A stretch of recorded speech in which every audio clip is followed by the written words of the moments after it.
मध्ये परिव्रजकाचार्य अरण्यसुद श्रीमद शुकाचार्यांच्या माध्यमातून आणि उत्तरास्तुत राजा परीक्षितेच्या माध्यमातून ज्ञान कथेमध्ये अवगाहन करवित आहात.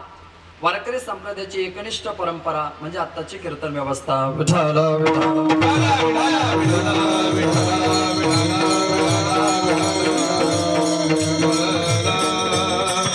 खरं म्हणजे पहिली चाल जेव्हा झाली तेव्हा चाल झाल्यानंतर कीर्तन चालू व्हावं अशी 90% लोकांची अपेक्षा नव्हती. सगळ्यांना असंच वाटत होते चालत चालू राहावी, चाल चालूच राहावी. इतके गोड चाल झाले. आणि खरं म्हणजे पहिल्या चालीवरच कीर्तन ठरत असतं. पहिल्या चालीवर कीर्तन ठरत असतं. पहिली चाल इतकी जबरदस्त झाली, याला म्हणतात पैसा वसूल खेळ. म्हणजे पुन्हा नंतरचे 1.5-2 तास बोर गेले तरी चालतील, पहिल्या 15 मिनिटात पैसे वसूल होणे. पॉवर प्ले मध्ये बॅटिंग चांगली झाली, नंतर लगातार आउट झाले तरी हरकत नाही.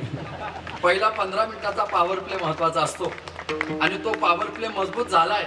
त्या ओपनिंगचे बॅट्समन इतके चांगले खेळले, त्याच्यामुळे मधली फळी लवकर आउट झाली, तरी आता मी दोषी राहू शकत नाही.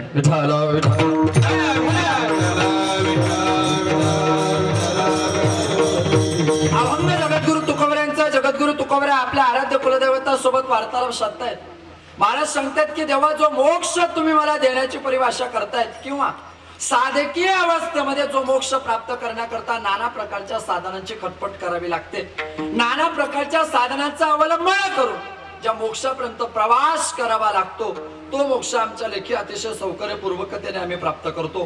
तो मोक्ष प्राप्त करत असताना आम्हाला कुठल्याच काठिन्यतेला तोंड द्यावं लागत नाही. आम्हाला कुठल्याच अवघड स्थितीमध्ये तो मोक्ष प्राप्त करण्याकरता प्रयास प्रयत्न करावे लागत नाही.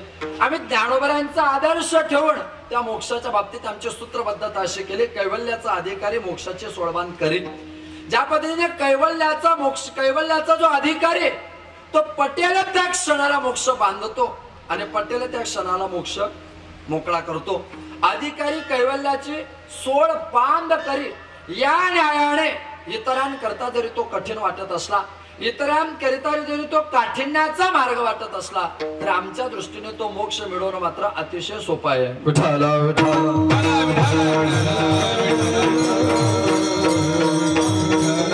तुम्हाला मला आपल्याला जर मोक्षाच्या मार्गाने जायचं म्हटलं तर आपल्याला सहजासहजी जाता येत नाही. तो जोपर्यंत ज्ञान आपण प्राप्त करत नाही, ज्ञानाशिवाय मोक्षाची अनुभूती नाही. त्यामध्ये सातिशय ब्रह्माचा मोक्ष वेगळा, निरातिशय ब्रह्माचा मोक्ष वेगळा. सातिशय ब्रह्माच्या मोक्षामध्ये पर्याय असतात, निरातिशय ब्रह्म मोक्षामध्ये पर्याय नसतात. निरातिशयतेमध्ये जो मोक्ष प्राप्त होतो त्याच्यामध्ये एकत्वाचा भाव असतो आणि सातिशयतेमध्ये जो मोक्ष प्राप्त होतो त्याच्यामध्ये बहुत्वाचा भाव असतो. जिथे बहुत्वाचाही भाव समाप्त होतो आणि ज्याने एकत्वाचा अनुभव येतो, तो खऱ्या अर्थाने निरातिशय ब्रह्म प्राप्त करण्याकरता, मोक्ष प्राप्त करण्याकरता आपल्याला ज्ञान मिळवावं लागतं. का सुभाषित रत्नाकराची अशी भाषा आहे, भावेन देव कलया नरेंद्रम धनेन कांता कपटेन शत्रू कृपयाश्च पुत्रम ज्ञानेन मोक्ष वशमानयन्ति भावेन देवम. जर आपल्याला देव प्राप्त करायचा असेल तर तस्मात् भाव हे कारणम, देवा कारणे भाव तस्मात् द्यावे न लगे फारसे वित्त, झाले एक चित्त तरी बहुत, एवढ्यासाठी नका करू आता हात गा. डोंगरेजी महाराजांचं एक वाक्य होतं, जो लोग भव सागर में डूबते हैं, जो लोग भव सागर में डूबते हैं वो लोग कभी तरते नहीं. जो लोग भव सागर में डूबते हैं वो लोग कभी तरते नहीं, लेकिन जो लोग भगवान की कथा सत्संग के भाव सागर में डूबते हैं वो लोग कभी मरते नहीं. जे भव सागरात डुबतात ते कधी तरत नाही आणि जे भाव सागरात डुबतात ते कधी मरत नाही, ते मरत नाही. म्हणून भाव सागरात डुबावं.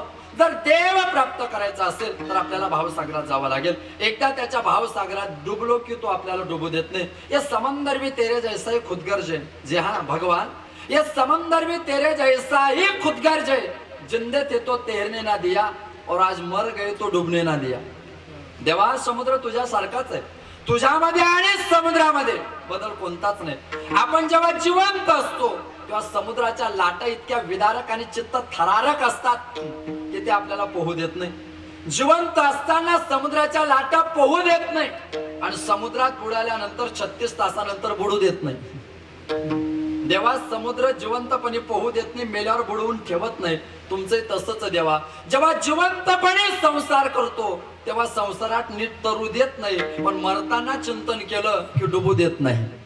तेव्हा तुमची भावना ते भावेन देव, जर देव प्राप्त करायचा असेल तर भाव पाहिजे. कलया नरेंद्र, जर नरेंद्र ताब्यात घ्यायचा असेल तर काय पाहिजे?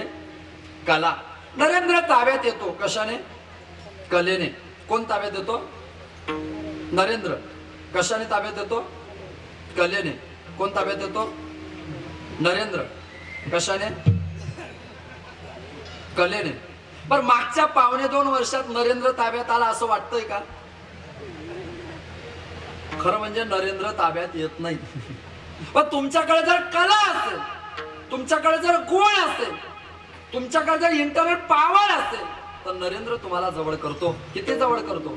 किती जवळ करतो? लोकसभा नाही लढवली तरी डायरेक्ट रेल्वे मंत्रीपद देतो, इतक्या जवळ करतो. मग नरेंद्र हा काय, नरेंद्र तो काय? नरेंद्र म्हणजे राजा. राजा जवळ करायचा असेल तर कलया नरेंद्र. जर पत्नी अखंड प्रीती ठेवायची असेल, पत्नीने अखंड प्रेम करा वाटत असेल तर धनेन कांता. पत्नी विशेषत्वाने प्रेम. कशाच्या जोरावर? धनेन का. तिचं एकच सूत्र आहे, I want money, money is love, money is life, this my rule. तिचं धोरणच ते. म्हणून आपल्या ग्रामीण भागात अनुभव कमी, उच्च विद्या विभूषित नोकरदार वर्गांचे अनुभव पहा. नोकरीवाले आपल्याला पटकन सांगतील, पत्नी पगाराच्या दिवशी जितकं प्रेम करते तितकं आदरडे नो चान्स. पगारदार लोकांची पत्नी पगाराच्या दिवशीच विशेष प्रेम करते. त्या मानाने कीर्तनकार लोक भाग्यवान असतात.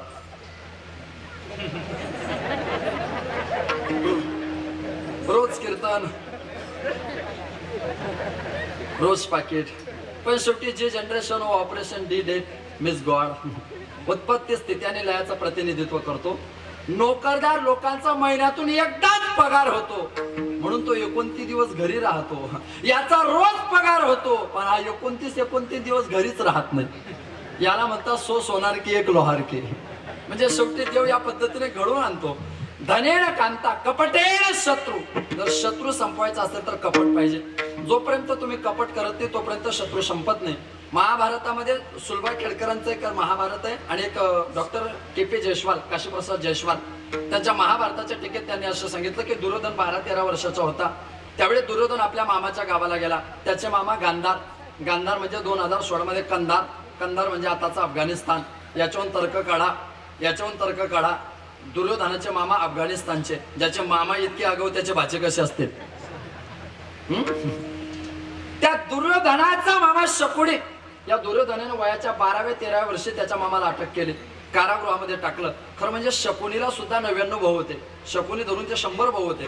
त्या 100च्या 100 मामांना दुर्योधनाने लहानपणी कैदमध्ये टाकलं आणि त्यांना दररोज 10-5 फुटाने चणे खायला द्यायचा. अतिशय त्यांच्या तब्येती बारीक झाल्या. 2016च्या भाषेमध्ये ते कुपोषित योजनेमध्ये बसले नाही का. ज्यांनी योजना काढली ते सपोषित, ज्यांच्या करता काढली ते कुपोषित. सगळे बारीक झाले. त्या दुर्योधनाच्या मामाने शकुनीने त्याच्या 99 भावांना कारागृहामध्ये समजावून सांगितलं, आपण असे पण मरतोय तसे पण मरतोय, सगळेच मेलो तर अप्रत्यक्षरित्या दुर्योधनाचा विजय होईल आणि आपला पराजय होईल. ह्याच्यापेक्षा तुम्ही असं करा, तुम्हाला जे 10-20 फुटाने खायला भेटतात ते सगळे माझ्याकडे जमा करा. मी एकटा खातो, गोड बोलून मी बाहेर निघतो आणि तुम्ही सगळे मेले की तुमच्या मरायचा बदला मी काढतो. माझ्या डोळ्यासमोर दुर्योधनाने जसे माझे 99 भाऊ मारले तसा गोड बोलून त्याच्या जवळ राहून त्याच्या 99 भाऊ मारायची जबाबदारी माझी. परिणाम पुढे दुर्योधनाला गोड बोलून शकुनी बाहेर आला. पण शकुनीच्या ज्या सल्लाय महाभारतात त्या दुर्योधनाचं बरं व्हावं अशा अनुषंगाने नव्हत्या. नाहीतर राजसूय यज्ञ जेव्हा शेवटाला आला तर राजसूय यज्ञाचं कोषाध्यक्ष केलं होतं भगवान श्रीकृष्ण परमात्माला. अलीकडच्या भाषेत खजिनदार. खजिनदार असाच करावा लागतो, कमी पडला की त्याला टाकता आलं पाहिजे स्वतः. त्यामुळे अहो याला का खजिनदार केलं दुर्योधनाला? तो अर्ध्या सप्त्यात सगळे पाकिट भरेल आणि सप्ताह बंद पाडेल. देव म्हटले तुम्ही घाबरू नका, मी ऍस्ट्रॉलॉजिकली खूप मजबूत आहे. मी त्याचं ज्योतिष पाहिलंय, त्याचं ज्योतिषशास्त्र इतकं मजबूत आहे. त्याने 10 रुपये दान दिले की 50 रुपये जमा होतील अशी त्याची भाग्यरेषा आहे, म्हणून त्याच्या हातात व्यवहार आहे. दुर्योधन बराच दान केला पण यज्ञ काही बंद पडत नव्हता. पण शकुनीने शेवटच्या दिवशी त्याला सल्ला दिले की दुर्योधना एक कर. म्हणजे काय करायचं? तुला एकमेव पर्याय, तुला जर खरंच पांडवांचा पराजय करायचा असेल, यज्ञ बंद पाडायचा असेल, यज्ञ पूर्णाहुतीला शेवटच्या आहुती पडत होत्या आणि इकडे दुर्योधनाला शकुनीने सांगितलं पेटलेल्या दिव्याची वात पुढे कर. पेटलेल्या दिव्याची वात पुढे कर महिला वर्ग. पेटलेल्या दिव्याची वात जर बोटाने पुढे केली या बोटाने तर माणसाची भाग्यरेषा मंदावते. दुर्योधनाने पेटलेल्या दिव्याची वात पुढे केली, त्याची भाग्यरेषा मंदावली. कुठली क्षमता, पात्रता आणि वंश परंपरा नसताना सुद्धा पांडवांना 12-13 वर्ष वनवासात पाठवून नकळत राज्य भोगणारा दुर्योधन पेटलेल्या दिव्याची फक्त वात पुढे केली तर त्याची भाग्यरेषा समाप्त झाली. आमच्या बाईने पोराच्या वाढदिवसाला सगळे दिवेच विझवून टाकले. ती भाग्यरेषा टिकेलच कशी हा एक प्रश्न आहे, नाही का? त्याने संपवलं. शेवटी पुढे दुर्योधनाचा पराजय झाला. दुर्योधन मला शत्रू संपवायचा असेल तर कपटीने शत्रू. कपट जोपर्यंत आपण करत नाही तोपर्यंत शत्रू संपवता येत नाही. महाभारतात असे कपट अनेक आहेत. नकुल सहदेवाचा मामा होता शाल्व, त्यांचा मामा होता. नकुल सहदेवाचा होता, पण युद्ध मात्र कौरवांकडून करत होता. कौरवांच्या बाजूने युद्ध करत होता. त्याला श्रीकृष्णानेच पाठवलं होतं की तू तिकडे थांबायचं. जेव्हा संकट येईल, पांडव आता पराभूत होतील अशी जेव्हा शक्यता असेल तेव्हा तू पटकन ती पार्टी सोडायची, ही पार्टी जॉईन करायची. याला म्हणतात भावकीचा एक उमेदवार विरोध ही पार्टी तू करणे. आपल्या जागा कमी आल्या की तू आपल्या आपल्या भावकीत यायचं, पॅनल आपलंच बसेल. भगवान श्रीकृष्ण परमात्म्याने तेच केलं. सगळे पडले. कर्णाला सेनापती पद दिलं. कर्ण निघाला आणि कर्णाचा सारथी शाल्व झाला. कपट शाल्वाने केलं. शाल्व बोलतो की कर्णाचा सारथी मी होतो आणि रस्त्याने चालताना तो शाल्व कर्णाला बोलतो, कर्णा लगा आता तू युद्ध करणार आहे. म्हटलं हो. मग युद्ध जर करणार आहे, तुला एक गोष्ट सांगू का? मला सांगा, जो माणूस तलवारीचे घाव सहन करायला जातोय त्याला गोष्टी सांगाव्या का? कर्ण म्हटलं, अरे मी युद्धाला जातोय, घाबरू नको, 2 मिनिटात सांगतो. म्हणजे सांग. एका गावात एक अतिशय श्रीमंत पाटील राहत होता. म्हणजे मग त्या श्रीमंत पाटलाच्या घरी दररोज हजारो लोक पंचपक्वान्नाचं जेवण करून जायचे. मग सगळे लोक जेवण करून गेले की ज्या उष्ट्या पत्रावळ्या होत्या त्या जवळच एका झाडाखाली टाकल्या जायच्या. मग त्या झाडावर एक कावळा होता. मग तो कावळा खाली उतरायचा आणि पाटलाच्या दारासमोरचं खरकट उच्चिष्ट जे होतं ते सगळं खरकट तो खायचा. पण पाटलाच्या दारासमोरचं पक्वान्नाचं ते खरकट असल्यामुळे तो कावळा 6 महिन्यात मजबूत झाला. पाटलाच्या चतकोर तुकड्याच्या खरकट्यावर तो कावळा मजबूत झाला. आणि एक दिवस तो कावळा गरुडाकडे गेला आणि गरुडाला चॅलेंज केलं, माझ्यासारखा उडू शकतो का? महाभारतात पक्षाचे उडायचे 4 प्रकार आहेत. उड्डीन, चड्डीन, प्रडीन आणि आवडीन. या 4 पद्धतीत तो गरुडाला सांगतोय, तू माझ्यासारखा उडू शकतो का? कर्ण म्हटलं, तुला नेमकं सांगायचं काय? शाल्व म्हटलं, तुझ्या ध्यानात येत नाही. अरे गावच्या पाटलाच्या चतकोर तुकड्यावर मजबूत झालेला कावळा जसा गरुडाला चॅलेंज करायला गेला तसा दुर्योधनाच्या चतकोर तुकड्यावर मजबूत झालेला तू कावळा आज अर्जुनाला चॅलेंज करायला जातोय. मला वाटतंय तुझा पराभव ठरलाय. मित्रांनो लक्षात घ्या, एखादा माणूस ओव्हर कॉन्फिडन्सली अतिशय आत्मविश्वासाने एखादा काम करायला गेला आणि तिथे जर त्याला 10 लोकांनी अपमानित केलं, तुला हे शक्यच नाही, तर अर्धा अवसान त्याचं घडून पडतं. पुढे परिणाम कर्णाला पराभव स्वीकारावा लागला. तो पडलाच. शत्रू कपटेने शत्रू, सत्येने मित्र. मैत्री टिकवायची असेल तर खरं बोला. सत्येने मित्रम कृपयाश्च पुत्रम. मुलाजवळ जर अखंड मुलाने आपली सेवा करावी त्याच्यावर विश्वास ठेवा. कृपयाश्च पुत्रम. आणि महत्वाचा मुद्दा आहे आपला प्रवेश करतात ज्ञानेन मोक्ष वशमानयन्ते. ज्ञानाशिवाय मोक्ष कधी वश होऊ शकत नाही. ज्ञानाच्या प्राप्तीशिवाय मोक्ष प्राप्त होतच नाही. ज्ञाने विना मोक्ष